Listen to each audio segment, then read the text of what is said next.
6ஆம் அதிகாரம் 2வது வசனத்தை வாசிங்க. நான் பார்த்தபோது இதோ ஒரு வெள்ளை குதிரையை கண்டேன். அதன் மேல் ஏறி இருந்தவன் வில்லை பிடித்திருந்தான். அவனுக்கு ஒரு கிரீடம் கொடுக்கப்பட்டது. அவன் ஜெயிக்கிறவனாகவும் ஜெயிப்பவனாகவும் புறப்பட்டான். இது யாரை குறித்து சொல்லப்பட்டிருக்கிறது அப்படின்னு சொல்லி பார்த்தீங்கன்னு சொன்னா, இதோ ஒரு வெள்ளை குதிரையை கண்டேன், அதன் மேல் ஏறி இருந்தவன் வில்லை பிடித்திருந்தான், அவன் ஜெயிக்கிறவனாகவும் ஜெயிப்பவனாகவும் புறப்பட்டான், அவனுக்கு ஒரு கிரீடம் கொடுக்கப்பட்டது. இது எதை குறித்து சொல்லப்பட்டிருக்கு? 6ஆம் அதிகாரத்துக்குள்ள நீங்கள் போகும்பொழுது ஒரு சின்ன விளக்கத்தையும் கொடுத்துட்றேன். இது வரைக்கும் சொன்னதான் இன்ட்ரோடக்ஷன் தான். அதில் ஒரு விளக்கத்தையும் கொடுத்துறேன். எழுதுறவங்க நிறைய பேர் இருக்கிறீங்க, எழுதி வச்சுக்கோங்க. அங்கே 4 குதிரை இருக்கும் அந்த இடத்துல. 6ஆம் அதிகாரத்தில் 4 குதிரைகள் இருக்கும். வெள்ளை கலரில் ஒன்று இருக்கும், அடுத்து சிவப்பு கலரில் இருக்கும், அடுத்து கருப்பு கலரில் இருக்கும், அடுத்து மங்கிர நிறம் உள்ள குதிரைன்னு இருக்கும். 6:2 வெள்ளை இருக்கும், 6:4 சிவப்பு இருக்கும், 6:5 கருப்பு இருக்கும், 6:8 மங்கிர நிறம் உள்ள குதிரை இருக்கும். இந்த 4 குதிரையும் எதை குறிக்கிறது? ஏன்னா நிறைய பேர் நிறைய விளக்கம் கொடுத்துட்டு இருக்காங்க. அதுக்கு வேற திருப்பியும் சொல்றேன், வசனத்துக்கு வெளியே இருந்து விளக்கமே இல்லை. இன்னொன்னு சொல்றேன், இந்த வசனத்துக்கு புது விளக்கம் கொடுக்கறதுக்கு உங்களுக்கு எனக்கும் முடியாது. ஏன்னா இது தேவ ஆவியினாலே எழுதப்பட்டது. மாம்சத்திலிருந்து என்ன கொடுக்க முடியாது, விளக்கம் கொடுக்கவே முடியாது. அதனால அந்த விளக்கம் கொடுக்கிற அதிகாரத்தையும் கர்த்தர் நம்ம கையில் என்ன செய்யல, கொடுக்கல. இதுக்கான விளக்கம் பைபிளே இருக்கும், எடுத்து சொல்ற வேலை மட்டும்தான் நம்மகிட்ட சொல்லியிருக்கிறார். இப்போ குதிரை என்பது எதை குறிக்கிறது? வாசிங்க, சகரியாவின் புஸ்தகம் 6ஆம் அதிகாரம் 5வது வசனத்தை வாசிங்க. 6:5 வாசிங்க.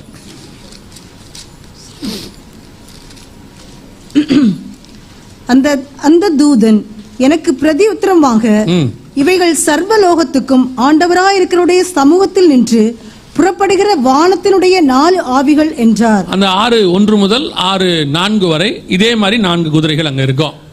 அங்க வெள்ளை நிற குதிரை இருக்கும், கருப்பு நிற குதிரை இருக்கும், சிவப்பு நிற குதிரை இருக்கும், அடுத்து புள்ளி புள்ளியான குதிரை அப்படின்னு இருக்கும். 4 விதமான குதிரைகள் இருக்கும். இந்த 4 குதிரைகளுக்கான விளக்கம் என்ன அப்படின்னு கேட்டீங்கன்னா, நீங்க வாசிச்ச 5வது வசனம் சொல்லுது, இவை 4 ஆவிகளாம், சர்வ வல்லவருடைய சமூகத்திலிருந்து புறப்படுகிற 4 ஆவிகள். அதாவது நீங்க ஒரு புரோட்டோகால் பார்த்துருப்பீங்க. புரோட்டோகால்னா ஒரு ப்ரொசீஜர் பார்த்துருப்பீங்க. என்னன்னு கேட்டா, இப்போ ஒரு ராஜா இருக்கிறாரு அப்படின்னா, ராஜா ஒரு சட்டம் போடுறாரு அல்லது ஒரு நிதி உதவி செய்யறாரு அப்படின்னா, ராஜா இறங்கி வந்து மக்களுக்கு என்ன செய்ய மாட்டார். அவர் என்ன பண்ணுவார்னா, அவருக்கு கீழே உள்ளவருக்கு கொடுப்பாரு அந்த விஷயத்த. அந்த கீழே இருக்கிற மந்திரி போய் என்ன செய்வார், அதிகாரிகள்கிட்ட கொடுப்பாரு. அதிகாரிகள் யார்கிட்ட கொடுப்பாங்க, அந்த மக்கள்கிட்ட கொடுப்பாங்க. இது வந்து உலகத்தில் உள்ள புரோட்டோகால். இந்த உலகத்தில் உள்ள இந்த புரோட்டோகாலை பார்த்து பரலோகத்தில் இல்லை, பரலோகத்தில் சொல்லப்பட்ட அந்த புரோட்டோகாலை பைபிள் ஆண்டவர் எழுதி வச்சாரு.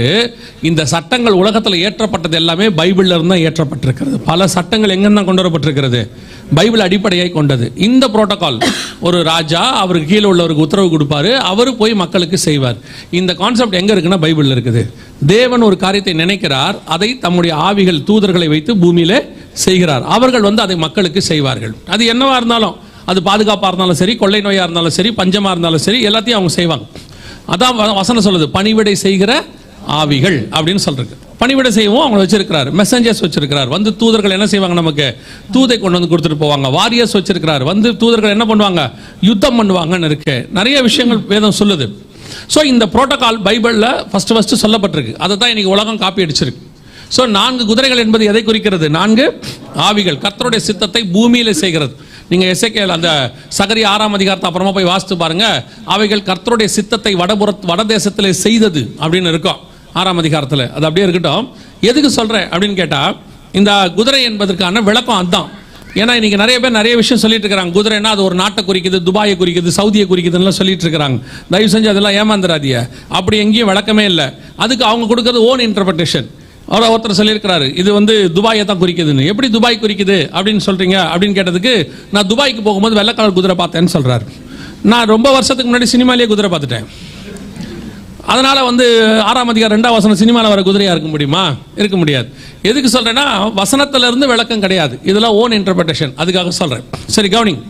ஸோ இப்போ 6ஆம் அதிகாரம் 2ஆம் வசனத்தில் சொல்லப்பட்டிருக்கிறது, கடைசி காலத்தில் வரக்கூடியதான பூமியில கிரியை செய்யக்கூடியதான ஒரு ஆவி. அது என்ன காரியத்தை செய்ய போகுது அப்படின்னு பார்த்தீங்கன்னு சொன்னா, அவனுக்கு ஒரு கிரீடம் கொடுக்கப்பட்டது. கிரீடம் என்பது எதை குறிக்கிறது? நமக்கு அத்தாரிட்டி, அதிகாரம். சாலமோன் தலையில என்னத்தை வச்சாங்க? அவங்க கிரீடத்தை வச்சாங்க. அதுக்கு முன்னாடி வரைக்கும் அத்தோனியாவா சாலமோனான்னு பிரச்சனை போயிட்டு இருக்குது. இப்போ அத்தோனியா கூப்பிட்டு எல்லாரையும் வச்சு விருந்துலாம் பண்றாரு. அவர் தான் தன்னை அடுத்த ராஜான்னு நினைச்சுக்கிட்டாரு. திடீர்னு வேற ஒண்ணுமே இல்லை, அந்த வசனம் அழகா இருக்கும். தாவீது சாலமோனை ராஜாவாக்கினான் என்று அத்தோனியா கேள்விப்பட்ட போது, யோவாப் கேள்விப்பட்ட போது பயந்து ஓடி பலிபீடத்தின் கொம்பு கண்டையிலே அவன் பதுங்கி கொண்டான் இருக்கு. அந்த அவர் வேற ஒண்ணுமே செய்யல, கிரீடத்தை தலை மேல வச்சார், அவ்வளவுதான். வச்ச உடனே அந்த அத்தாரிட்டி வந்துருச்சுன்னு தெரிஞ்ச உடனே அத்தனை பேருக்கும் ஒரு பயம் வந்துருச்சு. ஆளுகை, அதான் ஆளுகையினுடைய அத்தாரிட்டி. அதேதான் வேதவசனம் சொல்லுது, கடைசி காலத்தில் அவனுக்கு என்ன கொடுக்கப்பட்டது? ஒரு அத்தாரிட்டி, கிரீடம் கொடுக்கப்பட்டது. அவன் எப்படி புறப்பட்டான்? ஜெயிக்கிறவனாகவும் ஜெயிப்பவனாகவும் புறப்பட்டான் அப்படின்னு இருக்குது. இது யாரை பத்தி சொல்லப்பட்டிருக்கு? வெளிப்படுத்தல் 13ஆம் அதிகாரம் 7வது வசனத்தை வாசி. வெளிப்படுத்தல் 13:7 வாசி. மேலும் பரிசுத்தவான்களோடே யுத்தம் பண்ணி அவர்களை ஜெயிக்கும்படிக்கு அதற்கு அதிகாரம் கொடுக்கப்பட்டதும் அல்லாமல் ஒவ்வொரு கோத்திரத்தின் மேலும் பாஷைக்காரர் மேலும் ஜாதிகள் மேலும் அதற்கு அதிகாரம் கொடுக்கப்பட்டது. இது யாரை பத்தி சொல்லப்பட்டிருக்கிறது அப்படின்னு கேட்டீங்கன்னா, ஒரு கவர்மெண்ட் பூமியில தொடங்க போது இல்ல, தொடங்கிருச்சு. அந்த கவர்மெண்ட் உலகத்தை அத்தனை பேரையும், அந்த 7ஆம் வசனம் சொல்லுது, சகல கோத்திரத்தாரையும் சகல ஜாதிகளையும் சகல பாஷைக்காரரையும் அதற்கு அதிகாரம் கொடுக்கப்பட்டது அப்படின்னு இருக்குது. ஒவ்வொரு கோத்திரத்தின் மேலும் ஜாதிகள் மேலும் பாஷைக்காரர் மேலும் அதற்கு அதிகாரம் கொடுக்கப்பட்டது. டோட்டல் வேர்ல்டே அது கண்ட்ரோல் கீழே வருது, முழு உலகமே. அந்த 13ஆம் அதிகாரத்தில் சொல்லப்பட்டிருக்கிறது என்ன அப்படின்னு கேட்டீங்கன்னா, ஒரு கவர்மெண்ட்.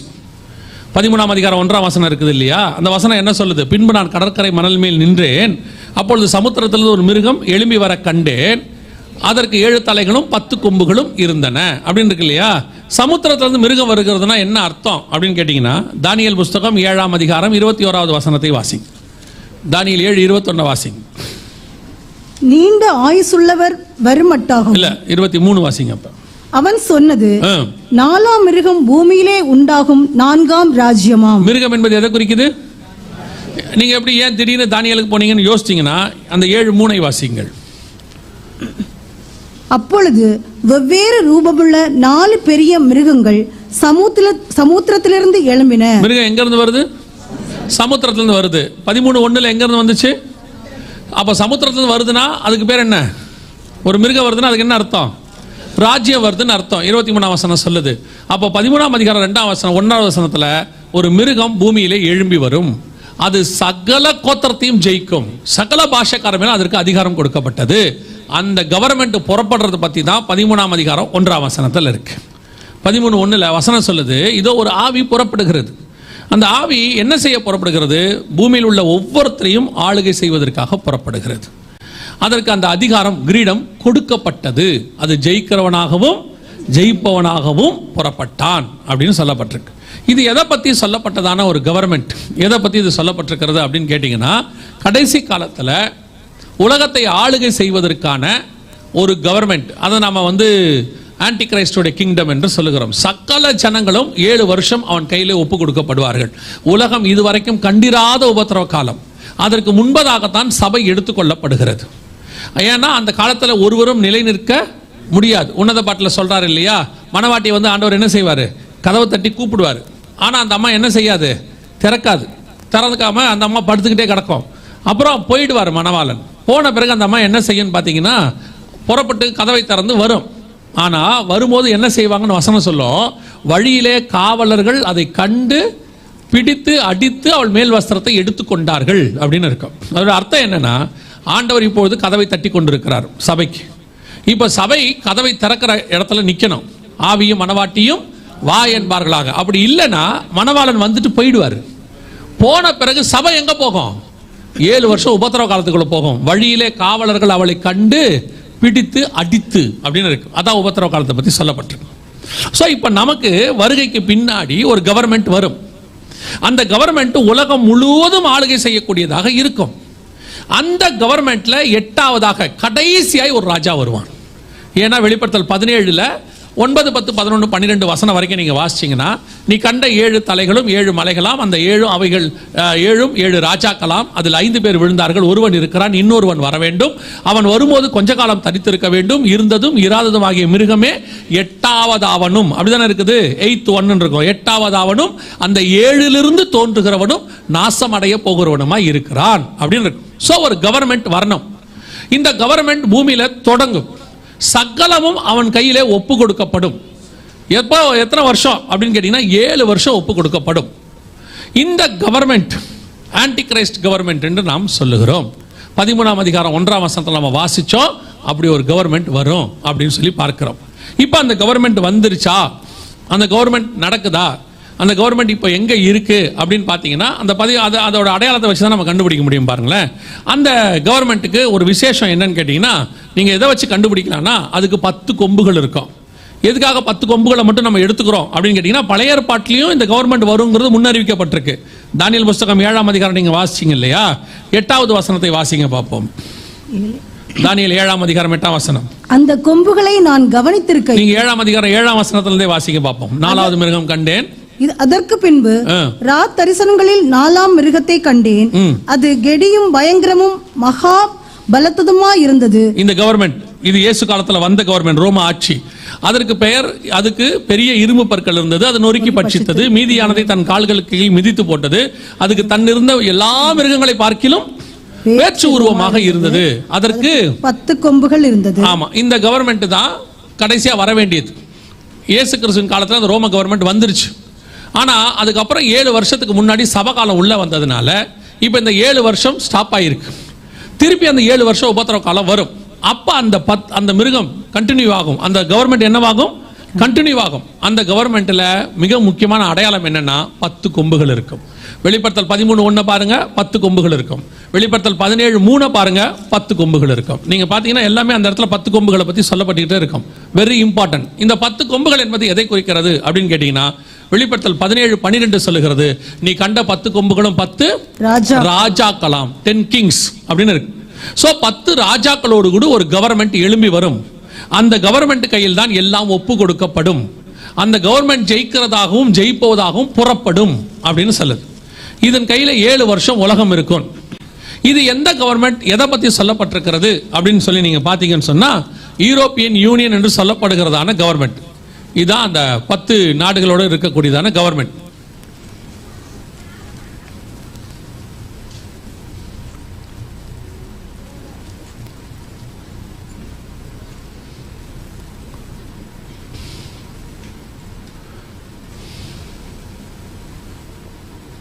இதுக்கு பேர் தான் வெஸ்டர்ன் யூரோப்பியன் யூனியன் அப்படின்னு பேர். WEU அப்படின்னு சொல்லுவாங்க ஷார்ட்டா. இந்த வெஸ்டர்ன் யூரோப்பியன் யூனியன் என்பது 1949 ஃபார்ம் பண்ணப்பட்டு 51 ரிஜிஸ்டர் பண்ணப்பட்டது. செகண்ட் வேர்ல்டு வாருக்கு அப்புறம் இதை ஃபார்ம் பண்ணாங்க. எதுக்கு இதை உங்களுக்கு நம்ம இப்போ பார்க்குறோம், இதை ஏன் பர்டிகுலராக இப்போ நான் உங்களுக்கு சொல்லணும் அப்படின்னு எனக்கு ஆவியானவர் ஏவனார். நாளைக்கு என்ன மெசேஜ் கொடுக்கணும்னு நினைக்கும் போது இதுதான். ஏன் அப்படின்னும் போது, நேற்று நம்ம பார்த்தோம் இல்லையா, எதில் பார்த்து நிறுத்தணும் ஞாபகம் இருக்குதா? இஸ்ரவேல் தேசத்தில் அடுத்து என்ன வரப்போகுது? தேவாலயம் வரப்போகுது இல்லையா? இப்போ இந்த 3ஆம் உலக யுத்தம் முடிஞ்சு ஒரு தேவாலயம் கட்டி முடிப்பாங்க இல்லையா? அதோடு தான் நேற்று நிறுத்திருக்கோம். ஞாபகம் இருக்குதா? நேற்று வராதவங்க யாராவது இன்னைக்கு வந்திருக்கிறீங்களா? எல்லாருமே நேற்று வந்தவங்க தானா? நேற்று வந்தவங்க இன்னைக்கு நாங்கள் வந்திருக்கிறோம் எத்தனை பேர் இருக்கிறீங்க? நேற்று வந்தோம், இன்னைக்கு வந்தோம். ஓகே. நேற்று வராமல் இன்னைக்கு மட்டும் வந்தவங்க, இந்த ரெண்டுத்துக்குமே கை தூக்காதவங்க, உங்களை என்ன லிஸ்ட்டில் வச்சுக்கலான்னு தெரியலையே. இப்போ வந்தோம் ஆனால் உள்ளே இல்லை, சும்மா உட்காந்துருந்தோம், மைண்டு ஃபுல்லாக வெளியே இருந்துச்சுன்றீங்களா? சரி, சோத்திரம், பிரைஸ் தி லார்ட். நேற்று எதில் நிறுத்தணும் ஞாபகம் இருக்குதா? 3வது தேவாலயத்தை அவர்கள் கட்டுவார்கள். அங்கே கட்டுவதற்கான இடம் கிடைக்கும், நம்ம பார்ப்போம், அது இடிக்கப்படும், அந்த இடத்துல ஒரு பலிபீடம் கட்டுவாங்க. இதோ நிறுத்தணும் இல்லையா? இப்போ அந்த இடம் இருக்கு இல்லையா, அந்த இடத்துக்கு அந்த வார் முடியும் போது 3ஆம் உலக யுத்தம் என்ன செஞ்சிருக்கோம்? முடிஞ்சிருக்கும். ஒவ்வொரு உலக யுத்தம் முடியும் போதும் ஒரு வல்லரசு உருவாகும். நன்றாக கவனியுங்கள், ஒரு வல்லரசு உருவாகும். அதுக்கு முன்னாடி இருக்கிற வல்லரசு கீழே விழும். இப்போ நம்ம காலத்திலேயே எடுத்துக்கிட்டீங்கன்னு சொன்னால், ஃபர்ஸ்ட் வேர்ல்டு வாருக்கு முன்னாடி இங்கிலாந்து இருந்து, இங்கிலாந்து வந்து வல்லரசாக மாறிச்சு. செகண்ட் வேர்ல்டு வாரில் பார்த்தீங்கன்னா இங்கிலாந்து விழுந்துட்டு அதுக்கு பிறகு என்ன வந்துச்சு? அமெரிக்கா வந்துருச்சு. இப்போ அமெரிக்கா தான் வல்லரசாக இருக்கு. இப்போ அமெரிக்கா வல்லரசாக இருக்கிற இந்த காலகட்டத்திலேயே ஒரு 20 வருஷமாக நாங்கள் சொல்லிட்டு தான் இருக்கிறோம், அமெரிக்க வல்லரசு கீழே விழும், கண்டிப்பாக விழும். இந்த அமெரிக்க வல்லரசு விழுந்தாதான் அடுத்த வல்லரசு எழும்பும். இப்போ அமெரிக்கா என்னவாயிடுச்சு? விழுந்துடுச்சு, கொலாப்ஸ். எந்த அளவுக்கு கொலாப்ஸ்ன்னு கேட்டிங்கன்னா, அமெரிக்க பணத்தை இன்னைக்கு எல்லா நாடுகளும் வேண்டான்னு சொல்லுது. அமெரிக்க டாலரை நம்ம விரும்பி வாங்கின காலம் ஒன்று இருக்குது தெரியுமா? அமெரிக்க டாலர்னு சொல்லுவோமே, இன்னைக்கு அமெரிக்க டாலருடைய நிலை என்னன்னு கேட்டால், இந்தியா வேணாங்குது. இந்தியா அமெரிக்க டாலரை வேண்டாம் அப்படிங்குது. அதை விட முக்கியம், இப்போ நாங்கள் வரும்போது நியூஸ் வந்துச்சு என்னன்னா, மலேசியா வேணான்றுச்சு. அமெரிக்க டாலரோட கம்பேர் பண்ணா மலேசியா 4 மடங்கு கீழே கிடக்கு. 4 மடங்கு கீழே இருக்கிற நாடு சொல்லுது எனக்கு வேணாம். நம்ம 80 மடங்கு கீழே இருக்குது இந்தியா. இந்தியா சொல்லுது வேணான்னு சொல்லுது. இவங்க அத்தனை பேர் இப்போ யாரை ரிஜெக்ட் பண்றாங்க? அமெரிக்கன் கரன்சியை ரிஜெக்ட் பண்றது அர்த்தம் என்னன்னா அமெரிக்காவை ரிஜெக்ட் பண்றாங்கன்னு அர்த்தம். அப்படியே கீழே அமெரிக்கா விழுந்துகிட்டே இருக்குது. நம்ம கண்ணுக்கு முன்னாடி நடக்குது. இது ஒரு மிகப்பெரிய மாற்றம். இதுக்கு முன்னாடி இப்படி ஒரு மாற்றம் நடந்துச்சு. 1921ல நடந்துச்சு. 1931ல அமெரிக்க டாலரை கொண்டு வந்தாங்க. 21ல வீழ்ச்சி அடைஞ்சிச்சு இங்கிலாந்துடைய பவுண்டு. 31ல அமெரிக்க டாலர் கொண்டு வந்தாங்க. அப்ப நம்ம யாருமே பிறந்திருக்க மாட்டோம். 99%. அப்ப நடந்த மாற்றம் நமக்கு தெரியாது. இப்ப நம்ம கண்ணுக்கு முன்னாடி அடுத்த வல்லரசு சேஞ்ச் ஆகுது.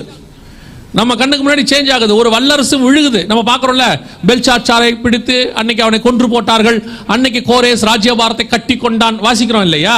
அதெல்லாம் பைபிள்ல வாசிக்கிற மாதிரி ஒரு வல்லரசின் காலம் நம்ம காலத்துல சேஞ்ச் ஆகுது. நம்ம பீரியட்ல சேஞ்ச் ஆகுது. நம்ம அப்பாக்கள் காலத்துல அப்படி நடக்கல, நம்ம காலத்துல நடக்குது.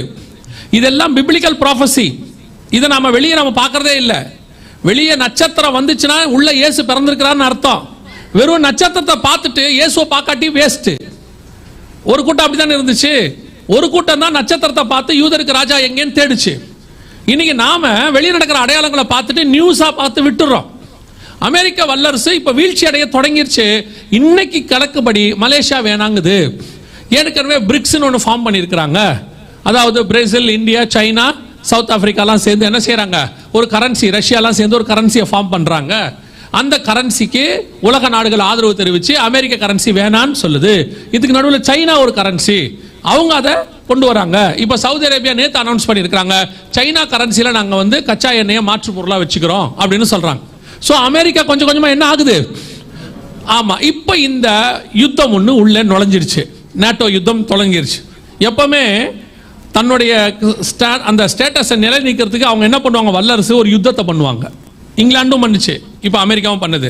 ஆனா இந்த யுத்தத்தில் அமெரிக்கா கண்டிப்பா என்னவாகும்? தோக்காது, பலவீனப்பற்றும். அது ஜெயிச்சா கூட, இப்ப இங்கிலாந்து ஜெயிச்சிருச்சு செகண்ட் வேர்ல்டு வார்ல. ஆனா இங்கிலாந்து 2வது இடத்துக்கு போயிருச்சு. யார் ஃபர்ஸ்ட் வந்துட்டா?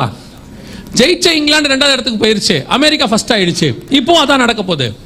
இங்கிலாந்து அமெரிக்காவெல்லாம் பின்னுக்கு தள்ளிட்டு யார் வந்துருவான்னு கேட்டீங்கன்னா வெஸ்டர்ன் யூரோப்பியன் யூனியன், அதாவது யூரோப்பியன் யூனியன் என்கிற நாடு மேல வந்துடும்.